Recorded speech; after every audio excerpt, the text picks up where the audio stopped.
It's working perfectly. There you are, Kathy. I am here. Yay.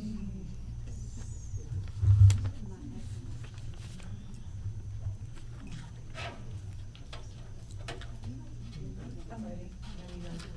Do you want to say something? Nope. Okay. Carry on. Well, we're going to open up with a song that y'all have heard a bunch. If you're brand new here, you're hearing it for the first time, and we hope you enjoy it. And if you feel like it, as you're able to, you could stand up and rock out with us, get the energy going. John's out with his sister, I think, on vacation, and Danny's also out, so we're kind of winging it today. We're doing everything with tracks. And if the tracks don't work, I'll probably be singing a cappella for you. Which will be amazing. Which we know we can do. We can do anything. Yes. So this one's called Get Out of the Way. You got to get out of your own way sometimes, right? Yay. Okay, hit it. Yeah, come on. We have to all dance like Kathy. Ooh, yeah, yeah.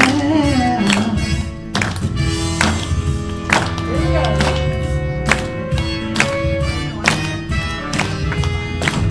Running around fixing this and that.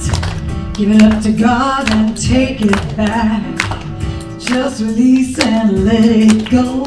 You don't have to think about it no more. Get out of the way. Get out of the way. Get out of the way. Get out of the way. Get out the way and let spirit do its thing. You look like the weight of the shoulders on your back. Just take a deep breath and cut yourself some slack. All that drama ain't good for you. You can't change what is without changing you too. Get out of the way. Get out of the way. Get out of the way. Get out of the way. Come on, get out the way and let spirit do its thing. So let's go. Oh, here's the solo. You good? No, maybe not. I'll just pretend.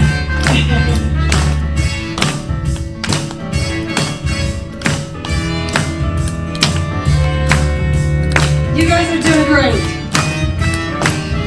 Get out of the way. Get out of the way. Get out of the way. Get out of the way. Oh, get out of the way, Get yeah.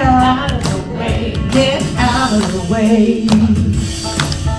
Get out of the way. Get out of the way. Get out of the way. Get out of the way. Get out the way and let spirit do its thing. Get out the way. Get out of the way. Get out the way. Come on, let spirit do its thing. It's an experiment.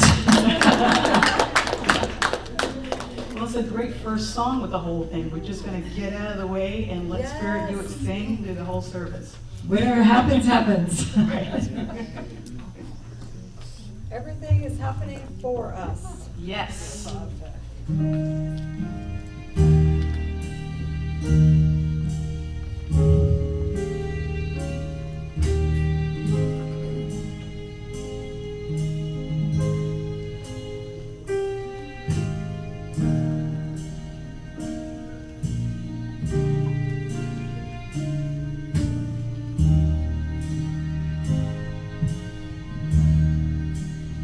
There's a sweet, sweet spirit in this place today, and I know that it's the Spirit of the Lord. There are sweet expressions on each face too.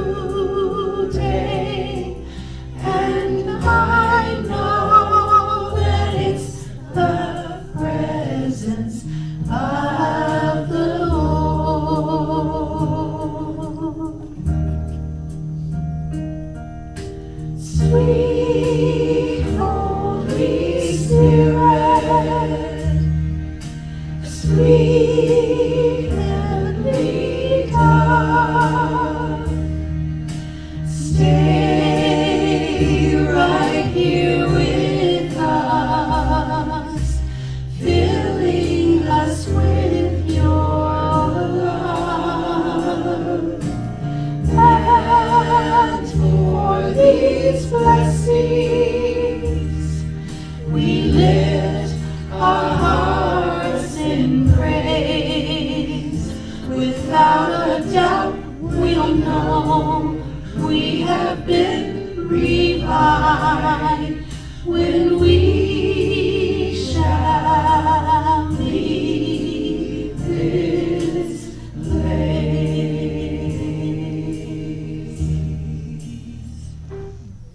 And so I invite us, beautiful, sweet spirits, just take a deep breath and allow that breath to bring you fully here, fully now. And as we are focusing on this breath, I invite you to imagine a field around you, about a 3-foot circle surrounding you. This is your personal energy field, your personal atmosphere. Just breathe into that space, the fullness of that space. Everything you are experiencing is represented as energy in this field. All of your thoughts, all of your feelings, your belief structures, the health of your physical body, all is living as energy in this field. I invite you to breathe into all that is there and being with everything without judgment. Noticing all the varying textures and densities that are here as part of your own magnificence. And allow this breath to celebrate this magnificence that you are, this fullness that you are. Now I invite you to bring your attention to your heart and take several breaths in and out of your heart. And just notice the radiance of your own heart energy beginning to expand with each breath. And sense the warm, embracing energy that is there. All of the beautiful heart qualities that come alive as we breathe into our hearts. On your next in-breath, breathe your personal atmosphere, this beautiful energy field that is all around you, that is carrying your magnificence. I invite you to breathe it into your heart. And sense as it is in your heart the wonderful healing that is taking place. Notice how welcoming your heart is to everything that is in your field, your totality, your full embodiment. Sense how the heart knows how to clear what needs to be cleared, how it knows to nurture what needs to be nurtured, how it knows to renew what needs to be renewed. And sense your heart embracing your field with a beautiful pink light. Sense its wisdom, knowing where to go and what to do. And now on your next out-breath, breathe this personal atmosphere back out, feeling it surrounding you once more. Sensing into the new wholeness that is there, the new softness that is there, the new groundedness that is there. And notice how yet there is a lightness of being. On your next in-breath, breathe your atmosphere once more into your heart. And on the following out-breath, breathe it out again. Sense it becoming more and more radiant, more and more translucent. I invite you on your next in-breath to breathe your awareness of others here into the room with you and those who are here with us virtually. And sense into the beauty of the field that we are creating together in this collective heart breath. Breathe into this foundational heart energy from which our time together today will emerge. And feel the gift of creative love energy that we are together. Feel the purposefulness that is there, the divine order and presence that is there. I invite you now to bring your awareness to the chair that you're sitting in, to your feet on the floor, and when you are ready, you may open your eyes. So welcome, beloveds. Good morning. Good morning. Good morning. It's so beautiful to be with you. I'd like to begin by welcoming our online visitors and family. We are so very, very glad that you are here with us today. We feel your presence, we feel your heart, we feel your intention, and please know that even though we don't see you with our eyes, we are so blessed and really feel how essential your presence is to everything that we'll be creating together today. So thank you for being here. And I'd like to invite anyone who may be here for the very first time to stand, and we will not ask you to say anything, but we have many gifts for you. So the first gift that you will be receiving is a welcome packet, and that explains a little bit about unity and how we have been sharing love on the planet for the last 150 years or so, and a little bit about our particular flavor of love here at Unity of Las Vegas. And inside of that envelope, you will find what I call the magic orange card. And what's magic about this orange card is if you take it out and fill it out and leave it with us, we'll have an opportunity to give you a meditation. We will send you an email of a meditation that we do here. So we love an opportunity to give you that gift. And so next gift that we have for you is energetic. And I invite everyone in the community just to rub your hands together. And for this, all you need to do is to open your hearts and receive. We see who you are. We see who you are. You are a magnificent divine creation. You are a magnificent divine creation. You are a one-of-a-kind miracle. You are a one-of-a-kind miracle. You are indispensable to the universe. You are indispensable to the universe. We love you. We love you. We bless you. We bless you. And we celebrate the light that you are. And we celebrate the light that you are. Thank you so very much for being with us today. Welcome. Blessing us with your presence. And next, I would like to invite our in-house Sangha to stand and greet each other in the spirit of Sayubona, which means we see you. We are all friends here. There are no strangers when you walk inside that door. We welcome you. Was inviting you where I came. Yeah. And hold you in our hearts the way you are. We are all friends here. There are no strangers once you walk inside that door. We welcome you to linger in this family of love and hold you in our hearts the way you are. Hi, how are you? Good to see you. Thanks for being here. Well, hi, Michael. Lisa. Good to see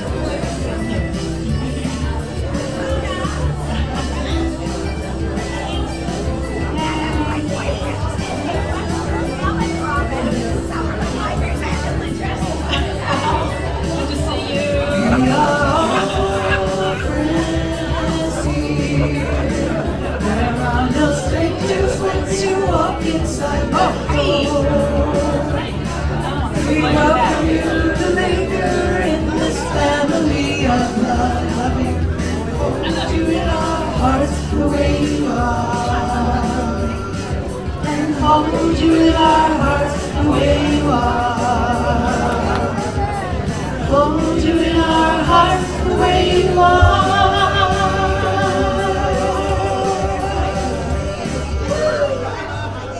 Is the music loud enough out there, Ira? Oh, yeah, you need to use the, what happened to the handheld? Good morning, everybody. I'm Joan, and I'm your board president with the honor of doing our announcements. Please be seated. We're having so much fun with Sorbona. We just love each other so much here, you know? Exactly, seeing We everybody have a at the whole light. service of really just are. hugging. It's, you know. We probably could do that. Yes. Thank you, everybody. We'll go ahead and begin first with our identity and purpose statements together. We are family for each other, welcoming, nurturing, and awakening one another at death. And our purpose? Birthing the new human as the face of evolving love on the planet. And for our weekly events, we have our website on unitylasvegas.org. There they are. First is the Life Reflection Cafe every Monday here, 10 to 11. We have midweek exploration Wednesdays only by Zoom, and that's from 1 to 1:45. Course in Miracles here live, 6 p.m. till 7:30. If you want to do happy hour, there's also from 4 to 5 at the Starbucks down the street on Craig Marketplace. They are there. And check us out on our website, of course, for more details, as well as for the online Zoom online thing you need to do. We have the opening mic listening room coming up June 13th, Friday the 13th. Hey, lucky Friday the 13th. 7 to 9, bring your inspirational music, dance, poetry readings, or just show up to help support those that are risk takers here on the stage, and would love to parlay that with you in a loving and safe place. It's my birthday, too. And it's early birthday. So if nothing else, support Ira on his early birthday. Next, we have a special announcement with Reverend Franny. Good morning, everyone, and thank you so much, Lisa, for giving me a few minutes here. Oh, sure. Keep it real short. So, I have stayed on here just a little bit to invite you all to a fundraiser for the Las Vegas Center for Spiritual Living. We're calling it, this will give you a clue of the kind of level of fun we have, Bubbles and Blessings. So champagne is big in the mix here. We have a great menu. The extraordinary Patty Powers will be spending the evening with us. It is June 28th, a Saturday, at 6 o'clock. The fundraiser is $100 per person, and you get a phenomenal meal, as I said, live entertainment, and an opportunity to be not only with this crew, but the crew that came in before you. We'd love to have you. Sign up is out front. You'll see the flyer, Bubbles and Blessings. We'll have to arrange payment because the bookstore closes down shortly after we leave, but we'll figure that out. So, like I said earlier today, I'd hate to think you missed it because you chose home to play Scrabble. So, join us. We'd love to have you. Thank you. Sounds Thank you, like fun. Reverend Franny. Oh, it's at my house, by the way. We're at her house. Yeah, I'm sorry about that.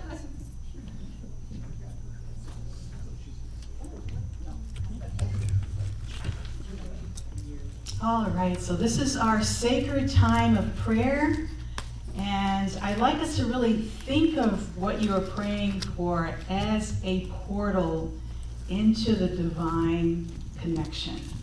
And I just feel like even as I'm talking that the universe loves for us to pray, loves for us to ask for a blessing on your behalf or on the behalf of someone else, is to allow the divine to flow into your life, into the life of others more fully, more completely. And so I invite you, as you are filling out your prayer slips, to do it in this particular consciousness. And our affirmation for our prayer time is, as divine light, I am a masterful manifester.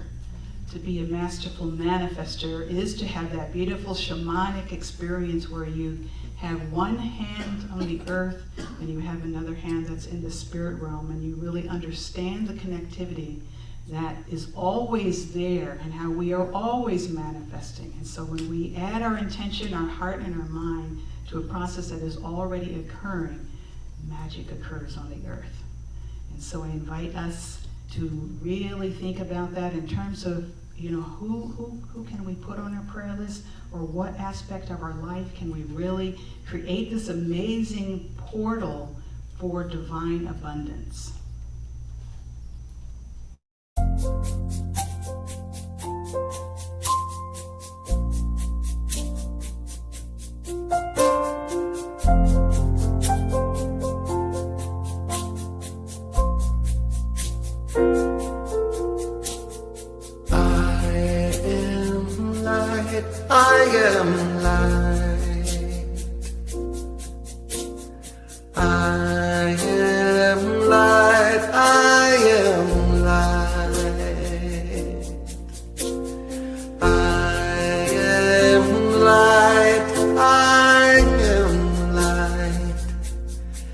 I am not the things my family did. I am not the voices in my head. I am not the pieces of the brokenness inside. I am light. I am light.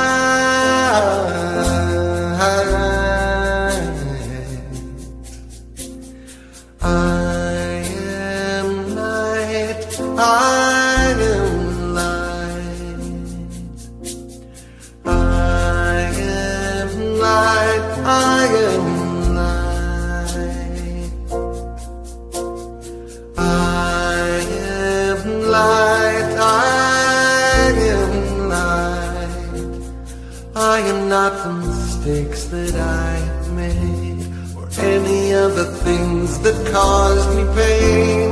I am not the pieces of the dream I've left behind. I am light.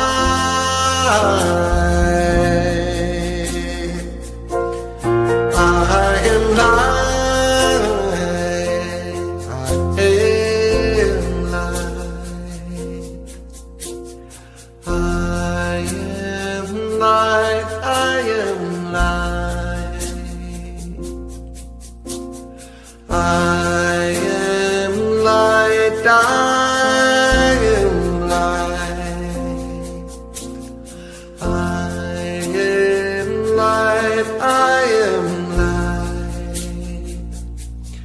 I am not the color of my eyes.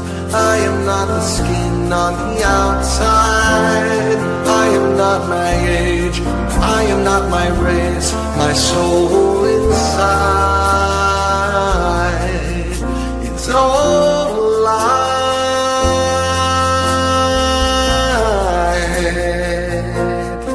All light.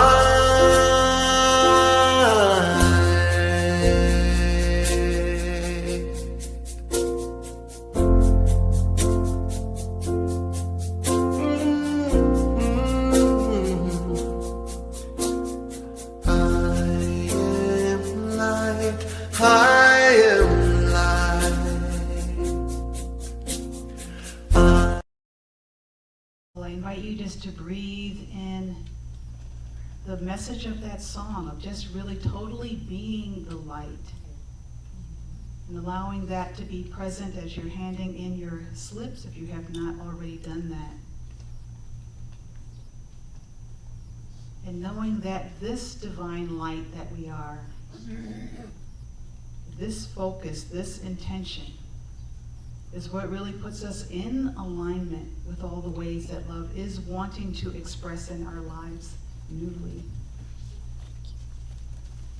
And so I invite us just to rub our hands together and to give energy to these prayers that we are holding as portals into the divine, for greater and greater expressions of love, greater expressions of healing, greater expressions of abundance in all areas of our lives, in every aspect of our being, body, mind, and spirit, in every aspect of our loved ones' life, body, mind, and spirit, in the world, and moving out into the universe.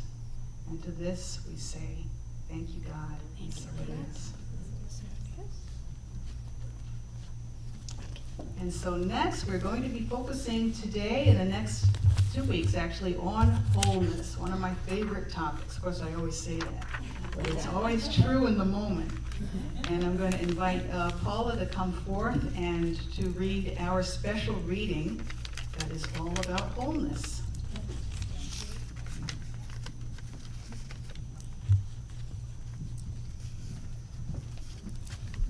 Good morning, everybody. Good morning. Word for today, wholeness. Affirmation. I am ever awakening into my living wholeness. When I see a towering tree, its branches reaching skyward, I remember that I see What I see is the only part of the story. Beneath the surface, unseen roots reach deep, drawing nourishment from the earth. The visible and the invisible are entangled, inseparable. So it is with me. My wholeness is not something I achieve, but something I remember. I am not a problem to fix. I am a living prayer, unfolding through body, mind, emotion, spirit, and beyond even these. Myrtle Fillmore discovered this when she whispered love into the very cells of her body, not demanding healing, but entering into a sacred relationship with that what was already whole beneath the appearance of illness. In the moments when life feels fragmented, when crises arise and resistance flares, I breathe. I drop my head into the deeper intelligence of my being. Phillip Shepherd calls this radical wholeness, the practice of letting my body lead, of listening for what our thought patterns taught me to silence. There is no separation between my healing and my becoming. All of life, seen and unseen, is conspiring in the gentle, sometimes uncomfortable work of awakening me to my truest self. My wholeness was never lost. It is always emerging, always alive, always held in love's unbroken thread. Affirmation. I am ever awakening into my living wholeness. Thank you. Thank you, Paula.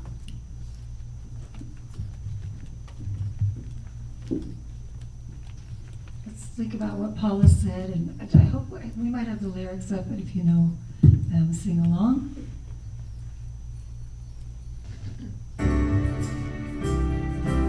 With this affirmation, That's one of my favorite use me. affirmations.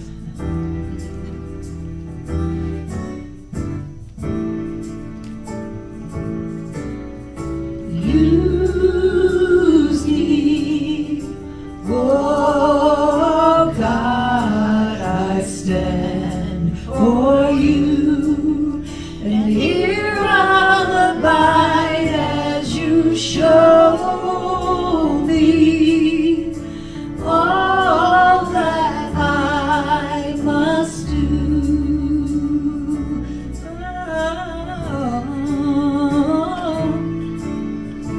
Use me, oh God, I stand for you, and here I'll abide as you show me all that I must do. Show me all that I must do. Come on, show me all that I must do. Thank you. Very much that's a prayer. And I love that we have that. It means a lot to me to be able to step into that energy as I begin to share with you. And we began to have a longer and longer service, so it was kind of not there for a while, and I said, no, we need to get that back. So it's back and a very valued part of our service. All right, so we're here beginning a brand new series. Actually, the whole summer has crafted itself out for us. I'm so excited about it. So I want to tell you a little bit about that first. So the next 2 weeks we'll be speaking about wholeness. And then we will have Father's Day with Don Fouts. Yay! Yes. And then the following week we will have Love Moments. And this is one of my favorite parts of the service. We have recently added this in. And that's when we have those of you in the community that have transformational stories to share. And you come up and you do that. We have like a little 2-minute segment. And so we're going to do a whole service based on that particular Sunday. So be thinking in your mind, if you have a transformational story that you can distill into 2 minutes, that's the key part of it, distillation into 2 minutes, let me know, because we would love to have that. And it really, I think that adding that into the service and for our community has really fed us in a unique way, hasn't that? Yes. Because we can begin to see how what we're talking about on Sunday actually lives in our lives. And that becomes a very powerful feedback loop. And so we'll have Love Moments Sunday, and then the following Sunday we will have a Taizé service, which we haven't had for quite a while. And it's a beautiful meditation service that's a lovely flow between spoken word, music, and silence. And so it's a very beautiful way just to go within. Then we will have, the beginning of July, we will have the Power of the Month, which will be understanding. And then for the rest of the summer, something absolutely incredible is happening, that we're going to be delving into prosperity consciousness, all with Reverend Florence's book, Dream Big and Prosper with Ease and Grace. And so we will have a combination. She and I will be sharing the platform on Sundays, and then she will be teaching a class on Saturdays. So that'll be a really beautiful way for us to really work together on really honing our prosperity consciousness. And it seems like summer's a good time to do this. We did this last year, I don't know if you remember. We really delved into prosperity in a very special way. And it really helps us as a community to really focus on our abundance. It's one thing, I think, to do it individually, but when you can do it together as a collective, it's like everything is kind of multiplied exponentially. So that we'll be looking forward to having that as a wonderful experience for us this summer. And then we have Azan is going to be coming back August the 13th, and that's the Sunday right before our barbecue in Mount Charleston on the 23rd. So I'm going to have a test, by the way, next week on all of these dates, just so you know. But yeah, I just really love how the universe has just really kind of crafted a really magnificent summer for us, and I'm very, very excited about it. All right, so we have a new series which is entitled The Unbroken Thread, a new story of healing. And so we'll be looking at one of the core principles of unity, wholeness and healing. And we're going to be looking at it from what I call a very radical way. Like we're going to take a look at wholeness in a way that is full, that is embodied, that is radical, that is connected, that is more relational than we might think. And we're going to be looking at healing not so much as something to be fixed, but really as a sacred kind of listening.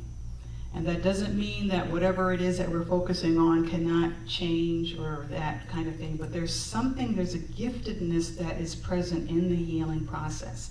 And if we have been using these principles, we probably are familiar with that the universe really always has kind of another agenda. Have you noticed that? Like there's what we're praying for in terms of healing, and then there's the transformation that the universe has for us, which winds up actually being even better than what we're asking for.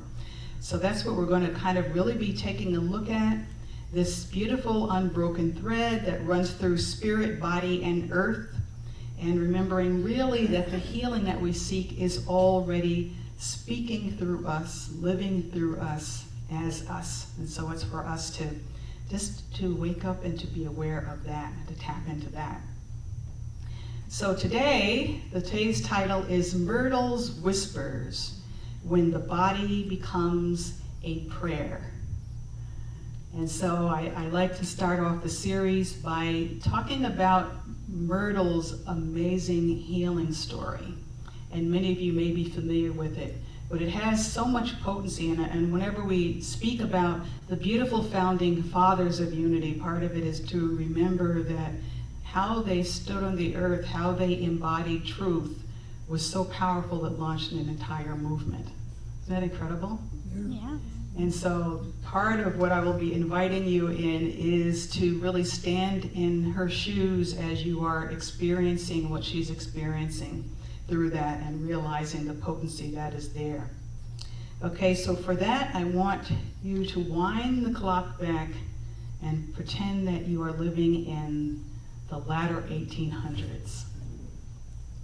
And so we have Myrtle Fillmore, who was a young woman, a wife and a mother, who has recently been diagnosed with tuberculosis, a disease that at that time was considered pretty much hopeless. And doctors told her that she didn't have much longer to live. So I want you to kind of just breathe into that particular time, and knowing that at that time, as she is receiving this particular news, there's no effective medical cure that exists. And antibiotics had not been discovered yet and wouldn't be discovered really until the 1940s. And what they would tend to do is to send people with this diagnosis to a sanatorium for treatment. And it wasn't really a cure, but it was a place for rest and for fresh air. And they were typically located in a dry mountain area or in sunny climates. And the belief was that clean air, bed rest, and good nutrition would slow down the progression of the disease and to ease some of the symptoms. But there was not a lot of hope for cure. In fact, there was no hope really for cure. There was another belief that went along with this, and that was tuberculosis, which was called consumption at that time, was often thought of as being hereditary. And not in the sense that we think about it now, because we think about science and genes and this type of thing when we think about hereditary, but they were thinking about it more in terms of constitution. Doctors would think, well, if your family had a weak constitution, that you're probably susceptible to this disease. And so that's kind of how they would look at it at that time. And then the prognosis, as I was mentioning, is very, very bleak. So despite these efforts, TB was often fatal, and it was called the wasting disease. It could last for many years, wearing people down physically, emotionally, and even spiritually. So I'm going to invite you, of course, we're going to turn the tide a little bit and talk about how Myrtle really met this, which was quite unique and amazing. But I want you to just imagine yourself in this time with this particular diagnosis. And the reason is because we'll be able then to think about the times that we're currently in right now. There are things that are like that. There are things when you turn on the news that looks like, well, that's just hopeless. Like, I don't even know how we're, going to go get out of this. How are we going to change this? How are we going to fix this? How are we going to heal that?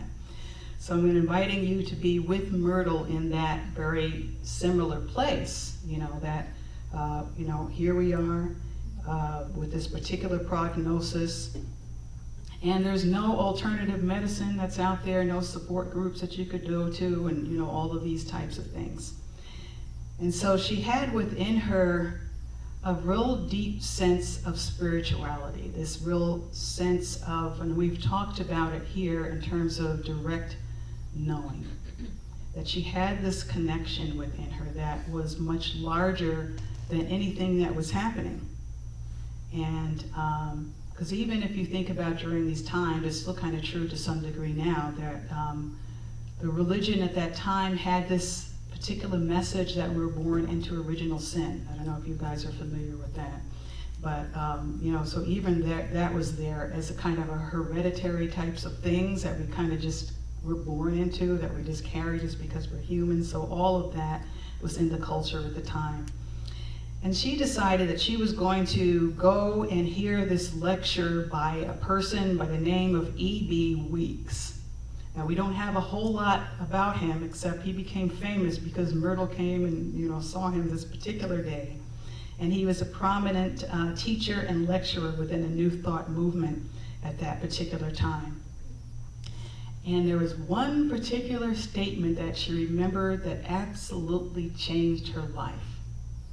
So I'm kind of like E.B. Wicks. I'm kind of like all of us that are speakers, kind of want to have that experience that one person says, there was that one thing that you said, and I took it home, and I just lived that, and it has absolutely changed my life. So that's what happened for Myrtle. And the statement that she heard was, I am a child of God, and therefore I do not inherit sickness. And for her, that was huge. And so I want you to really feel the weight of that statement with this backdrop of what's happening in the culture. All the other voices that were there were not saying that, were they? They were the complete opposite voices. So something about that idea, it became something that was more than an idea. It was something that really moved deep into her heart and really pierced something that's inside of her. And she really decided to begin then to have a different relationship with her body, more of a conversational type of relationship with her body. And so each day she spoke gently to her organs, her tissues, her cells, and these are the words that she said that are coming right from her own writing. I told my lungs that they were free and perfect. I told them that the substance of spirit was flowing through them, that they were pure and healthy. I told them that they were no longer to accept any mortal suggestions about weak lungs, inherited tendencies, or disease. I told them that they were to do their work perfectly. I spoke words of truth and love and praise to all my body parts. I told them I had neglected them in the past and was sorry. So Myrtle wrote and spoke about how she would often visualize Jesus sitting with her as a real companion, guiding her in conversation and sharing with her intimate healing journey. And she didn't really approach Jesus as a distant savior to petition per se, but as the living divine presence of love and wholeness that she was a part of, who could sit with her as she listened, who could she surrender to and to enfold.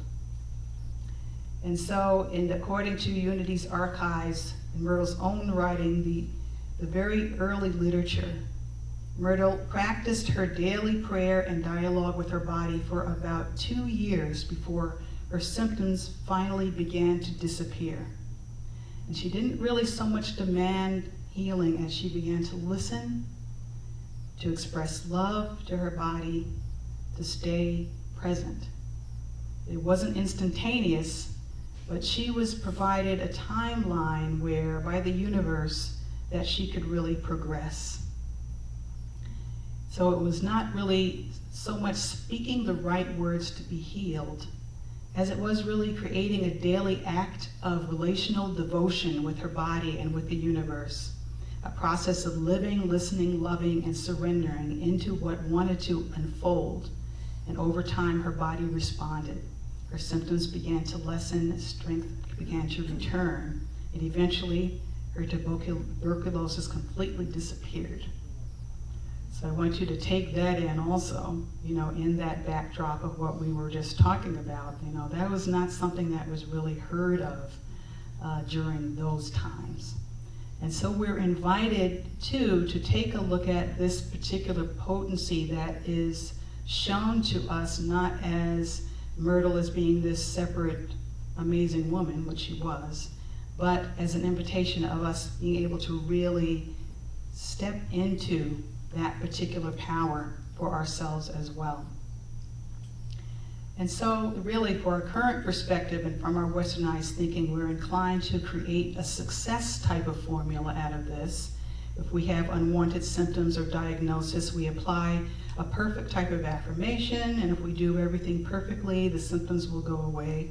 If the symptoms do not go away, it's because we didn't do something right. And so I would like for us to really recognize the outcome is not as significant as the process itself. And the universe, as I was saying, has really its own agenda beyond any specific outcome. You probably heard the importance of really letting go. In what you are aspiring towards, you want to release attachment to the particular outcome, because there is something even greater that the universe has going on, whether that particular outcome manifests or not. And so I would like us to just focus for a moment on that 2-year period. I call it the 2-year compost period. And that's the particular time that the universe uses to really compost us, right? Like the time between the time we ask for something and the time we have a manifestation. We are being composted, we're being shifted, we're being changed, we're being altered. And so I would often think, like for Myrtle, given the fact that there were no support groups, if she went to church, there would not be any support there for that. The medical profession is telling her she's going to die soon, all of this, and she goes and hears E.B. Wicks and she decides she's going to do something completely different. What do you imagine that period of 2 years was like? What was that like for her? What do you imagine was in there? I'm going to see if we can do some sharing around that.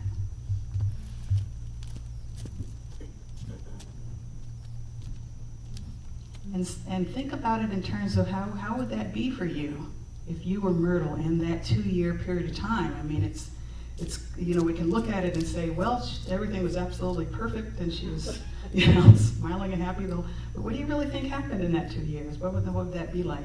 I think in order for her to get healed, as we were talking before, she got out of the way. She let the divine, in this case Jesus, to heal her. And I don't think she has any doubt that she will be healed. I think she firmly believed that she will be healed. And because she had that companion that it was Jesus Christ, she didn't have any fear. And because of she was not living in fear but in love, that was created that healing. Thank you. What else do we think about that 2-year period? So I would just look at the whole family situation. You got this woman filled with spirit, and she's doing that. She gets her mother-in-law, oh my God, to come and take care of the kids. Boy, that's a big call. And the family is like, well, we better let her do this. She's going to die, so we're going to let her do this. But she's like doing it.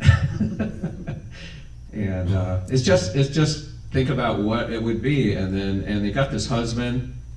He's like, I don't know what's going on. My wife, she's sick. And then all of a sudden she starts getting better.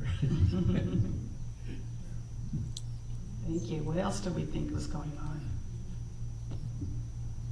I think it was as though she were operating in the dark because it hadn't manifested at that point, but it was like the light at the end of the tunnel where you see it, but you keep moving toward it because you know eventually her healing would manifest. Beautiful. Anybody else?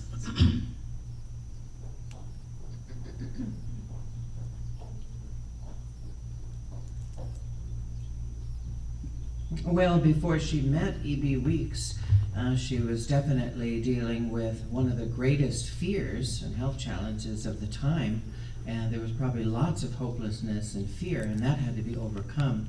Eventually, obviously, it was overcome, so that's amazing. I have a feeling that she didn't have anything else to lose but to have hope. And when there were no other methods available to her outside of loving herself, that really not only changed her life, but as you said, started a whole movement where going from the space of faith and love and hope that anything can really happen, rather than going from fear, worry, doubt, and scarcity.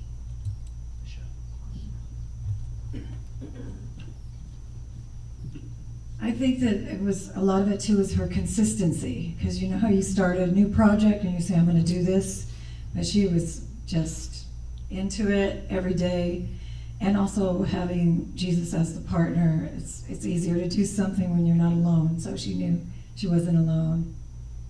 Thank you. Steve, did you have your hand up before? No, I was pointing. Oh, okay, you were pointing. All right, anything else? All right. Oh, okay. Sid.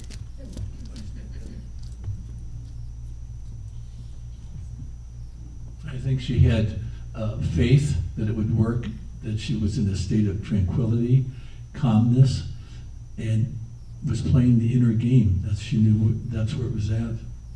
So that's what came to me.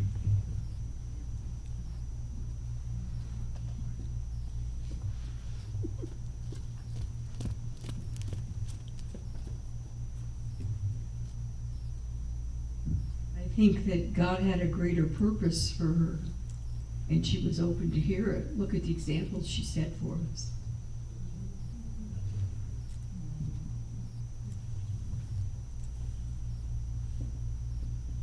Good. Very, very beautiful. I love that. And very much all the things that were going on there, and you can imagine the household, because as Ira was talking about, there was time where she decided she was just going to go in the room and do these focus exercises, and someone had to be there to take care of the children. All of that was set up that way. And I would imagine too that there were a lot of, there are parts of us that are very human, as we go through these processes. And very often what happens is when we look at the final product, we forget that maybe all of it wasn't like pretty and sweet. Like there were some things that, maybe she argued with her husband one day, like some of these things, that could potentially happen are all composted in there, and they're all important, and they all move us forward in a particular way. And it was very beautiful in her case. The outcome was that she was completely healed, and that because, that was just a shining example of the time kind of across the board, even for the medical industry there. And the entire process, though, itself of transformation is what is the most potent aspect of that. So I also went through what I call a 2-year compost period with my daughter, Crystal. In 1992, my daughter was diagnosed with a malignant brain tumor. And it was a very, very focused time for our entire family. And we were part of Unity. My mother-in-law at the time was aspiring to be a Unity minister. We did all of our affirmations perfectly. We did both Western and alternative medicine. We traveled around the country to various healers. And during that time of compost, it was an experience for me where I felt an incredible amount of power that was present with the affirmations and with the prayers that the community was holding. And I also started to have what I call these paranormal experiences. I didn't tell everybody about those. Because she was in a coma for about 2 months. And I would have these dreams that I later discovered were not dreams, where I was standing beside her bed and we were holding hands looking down at her in the bed together. And I've had several of those, and then I also had one where I was taken into the first person experience of her being in the coma. I could feel the tubes that were in her body, and I could feel everything that was happening to her at that particular point.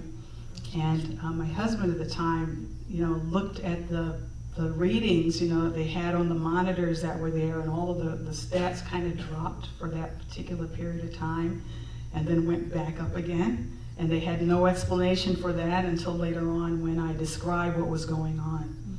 It was a very visceral period of time, for me in that. I was definitely feeling like, I was being undone. I was being recreated through this process. And it was part of this whole was the understanding, we're not who we think we are. We're not these small, limited bodies that, we're so much more than that. And there was that experience that was always very present in that whole thing. And so with everything that was going on in July of 1994, she passed away. And that day she took me into another experience where she showed me how she was meeting new friends, how she was learning to cook. Now she had a sense of humor because, I was trying to teach her to cook and she wasn't really interested in it at the time when she was younger.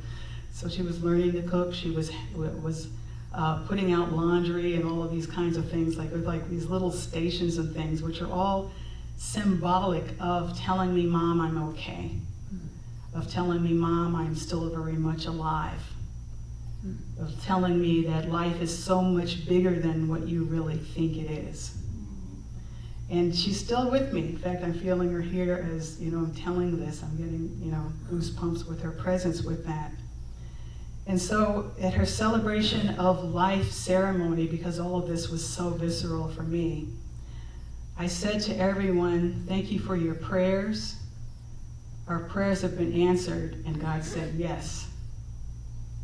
And what God said yes to was life, and that vibrancy, and that knowing that we are so much bigger than we think we are, and of knowing that we have this amazing connection that is not only with the physical world, but with the non-physical world, with all those beings, and with our loved ones.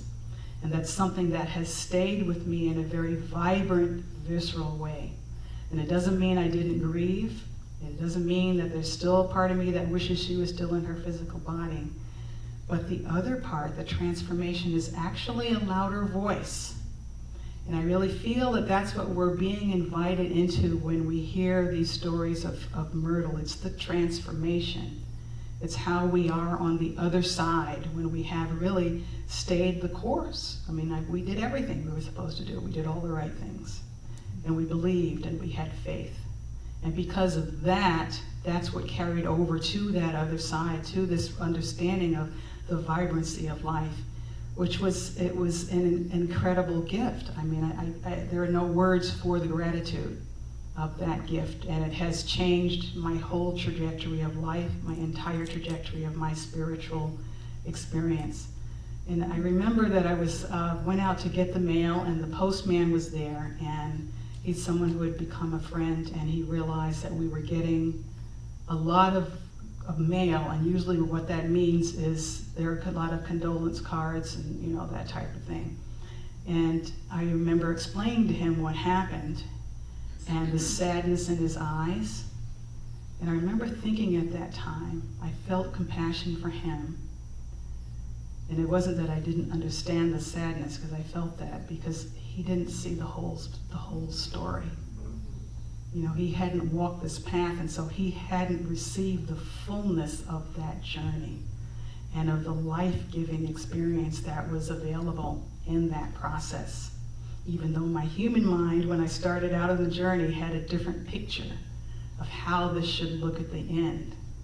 But the actual picture of it was much more visceral, much more alive, much fuller. And so this is what we are being invited into when we think about healing, when we think about wholeness. This is the larger picture that we can hold. This is not the baby food version of healing that I'm sharing with you right now. But when we look at the world and where it is right now, it is to be able to stand in that type of a power, to really stand and say yes to that level of transformation that makes it possible for us to create an entirely different experience here on the planet right now. And so I really like this whole image of the whole body becoming a prayer, that whole piece, like her whole body, my daughter's whole body became that living prayer and that portal that we were talking about earlier to this amazing thing that the universe was able to really download. And so what I would like us to do now is just to take some breaths. I'm going to have a meditation which I call the Web of Light meditation. And that's a way for us, because you probably notice there's a lot of energies that are here right now that are very present in both of these stories.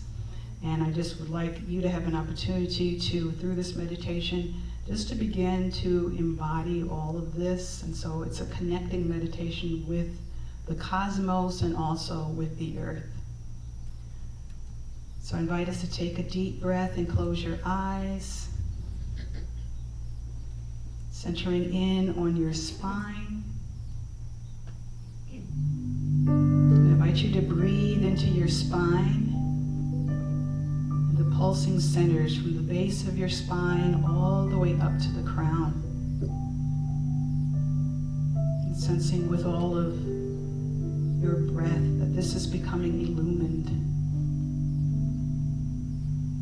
And send a grounding cord down into the earth, exploring and feeling as you go the energies of Mother Earth pulsing through your grounding cord. Breathe into the beautiful holding that she is offering in her groundedness. And allow your consciousness to move all the way down to touch the center of the earth.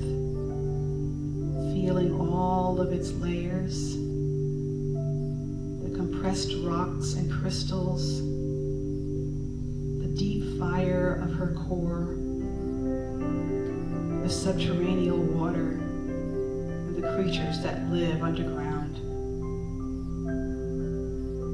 Reach into and explore the interconnected highways of light, communication, and sustenance that's there. Draw that awareness and all of the earth energy that you are now deeply connected with up into your own body. Imagine your energy coming up through your feet, gently spiraling throughout your whole body, arms and legs, front and back, belly and chest. And now send a cord up into the stars, networking with all of the stars in our Milky Way galaxy. And experience the web of light, the cosmic energies coming from the stars, the beautiful intergalactic ecosystem that is there.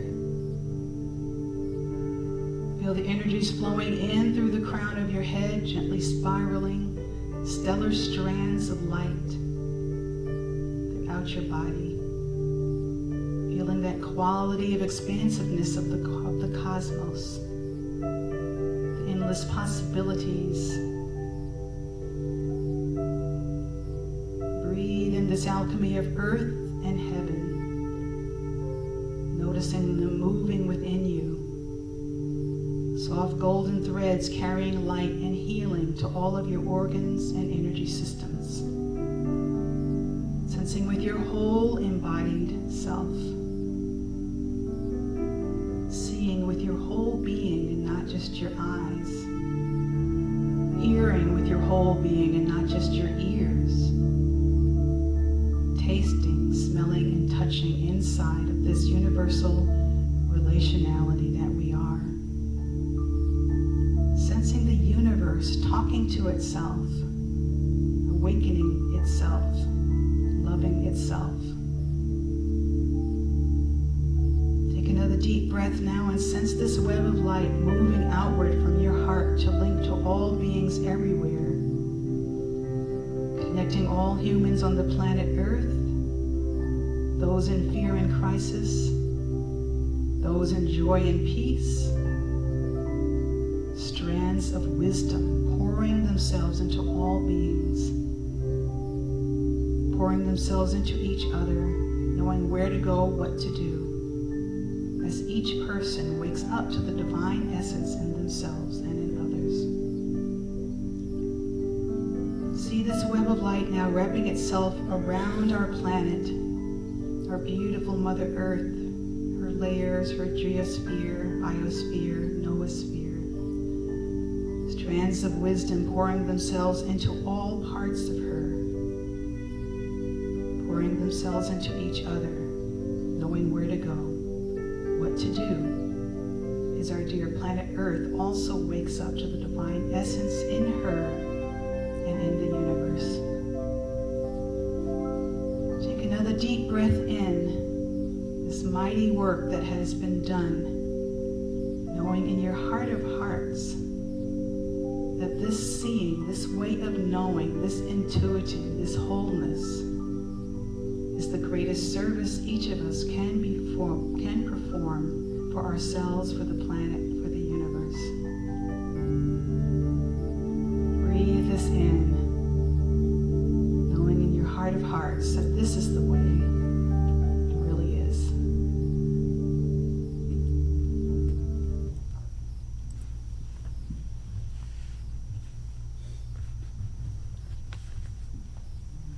Beautiful.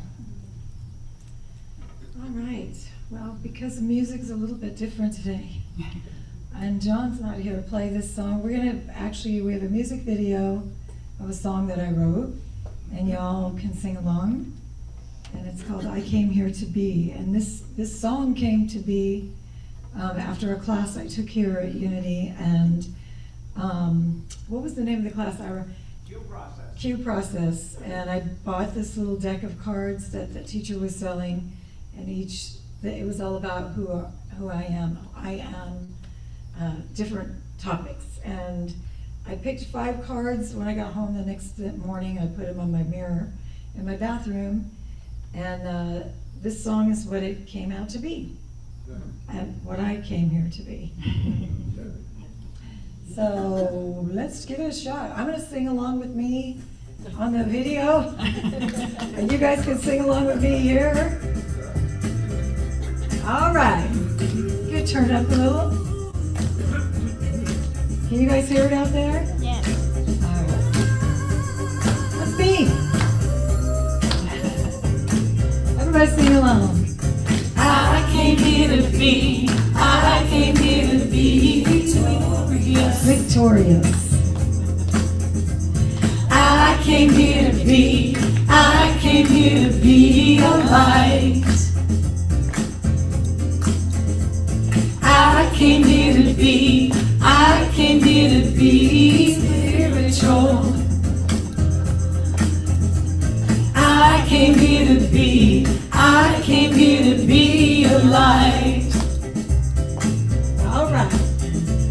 I came here to be, I came here to be playful. Sing it, girl. I came here to be, I came here to be a light. Yeah. I came here to be, I came here to be radiant. I came here to be, I came here to be a light. All right, here we go. I'm a victorious, spiritual, playful, radiant light. I'm a victorious, spiritual, playful, radiant light. I'm a victorious, spiritual, playful, radiant light. A radiant light. How about you? All right, come on. I came here to be, I came here to be playful. Yes, I did. I came here to be, I came here to be a light. Yeah, I'm a light. I came here to be, I came here to be radiant. I came here to be, I came here to be a light. I'm a victorious, spiritual, playful, radiant light. I'm a victorious, spiritual, playful, radiant light. I'm a victorious, spiritual, playful, radiant light. Radiant light. I'm a victorious, spiritual, playful, radiant light. I'm a victorious, spiritual, playful, radiant light.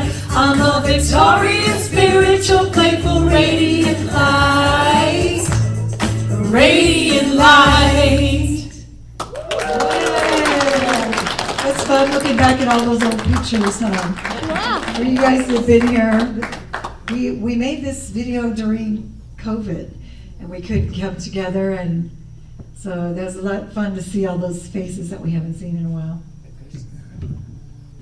Yeah, those faces mean something, including, I mean, there was a beautiful woman against the gold sky, and that was Jerry Beckett.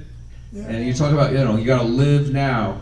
Like Monday, she didn't feel good. She goes to the hospital, and she had massive cancer, and she died on Friday with the song Shambhala playing in the background in the hospital room. And her husband gave us permission, Brian, to use that photo.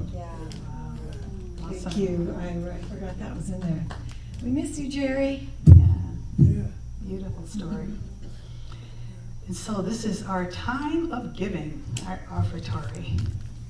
And there is a beautiful connection between giving and receiving. And there is, I like to think about this, when you're in that entire flow, it's kind of like the giving is like an overflowing cup. And so if you tend to have this feeling that you're giving to others, you know, and you're scraping the barrel, the bottom of the barrel of your own energy, you know, then it's about really getting back into this flow, because there is a generosity in the universe. I think I mentioned last week, when I was in church as a little girl, I heard that wonderful saying that said that you can't outgive God. And of course now I think about that from an energetic standpoint. You cannot outdo the flow of the universe, which is so generous, which is always in flow. And so this is our opportunity to really participate fully in that. And this is a way for us to really replenish, to give, to nurture who we are as an amazing community. And so I would like you to just to hold that in your mind as you are giving your gift. And we can say our offertory blessing together. Divine love through me blesses and multiplies all that I have, all that I have, all that I give, and all that I receive. You've been hanging out with me too long. Right. Yes. Thank you. Pick a word. Okay, let's start here. I'm gonna pass, and he's passing, and I'll come here.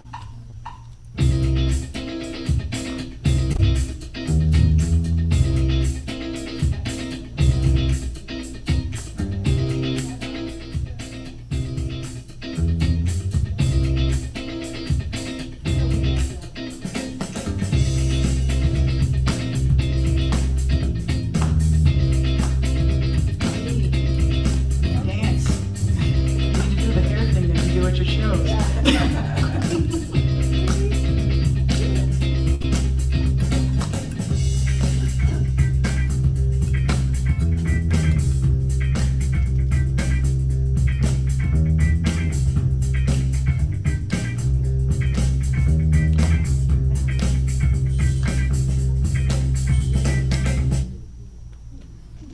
You want Kathy or me to do the hair thing? Both of you. I mean, we do this all together. And so I invite all of us again just to rub your hands together, sending energy into the beauty of these gifts that are being sent forth, and knowing that the love is already magnifying how this will show up as love in the world, as us here. And so we express our gratitude. Thank you, God. So it is. Let's just put them together. Yep. For a second. All right, affirmation time. Yay! Yay! Everybody stand. Take a deep breath. I love the idea of standing. Doesn't it feel like all these affirmations just go through your whole being? And so I invite that, particularly with this, the meditation that tied us into the cosmos and the earth. So I invite us just to allow all of these energies to be in the fullness of that flow. Repeat after me. I am. I am. I am that I am. I am that I am. I am. I am. We are. We are. I am. I am. We are. We are. I am a radiant expression of the divine. I am a radiant expression of the divine. Infinitely loved. Infinitely loved. And eternally supported. Eternally supported. I say yes to love. I say yes to love. And I am transformed at depth. And I am transformed at depth. I am an author of the impossible. I am the author of the impossible. I am a living miracle. I am a living miracle. I am a living miracle. I am a living miracle. I am that I am. I am that I am. I am that I am. I am that I am. And so it is. And so it is. Thank you. Well, let's sing the peace song.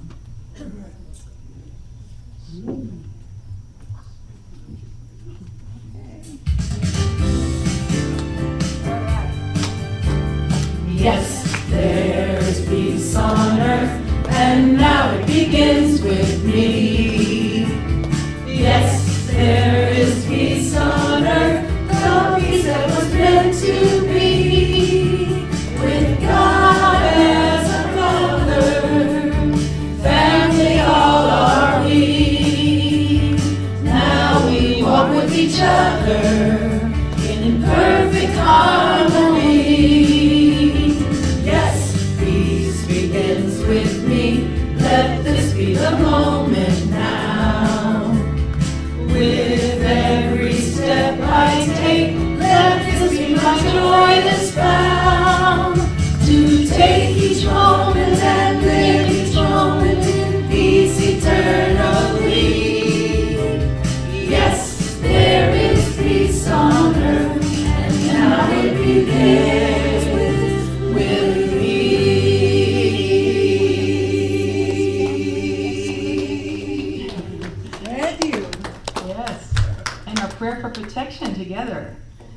light of God surrounds us. We are the light of God. The love of God enfolds us. We are the love of God. The power of God protects us. We are the power of God. The presence of God watches over us. We are the presence of God. And wherever we are, God is, and all is well. Have a beautiful week, beloveds.